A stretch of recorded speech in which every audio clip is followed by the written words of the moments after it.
Althan police સ્ટેશનના construction site પરથી electric વાયરોની ઘરફોડ ચોરીના ગુનાના આરોપીઓને મુદ્દામાલ સાથે ગણતરીના કલાકોમાં ઝડપી પાડતી અલથાણ પોલીસ સર્વેલન્સ ટીમ.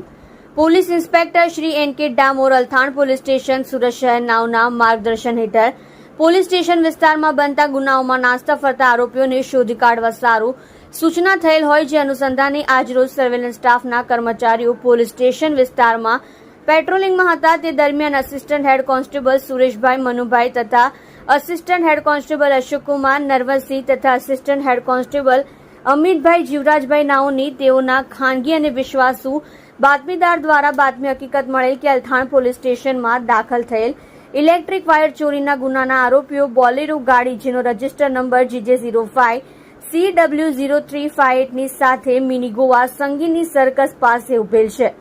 જે બાતમી હકીકતના આધારે આરોપીઓ રાજકુમાર તુલસીરામ પટેલ, વિજયકુમાર ઉર્ફે નંકુલ લેવિન, રામચંદ્ર બીજ કેવટ, પ્રદીપ હરિરામ નિષાદ, જયસિંહ જયરામ પટેલ, નિતેશ ઘનશ્યામ શર્માને ઘરફોડ ચોરીના ગુનામાં મુદ્દામાલ સાથે ઝડપી પાડેલ છે.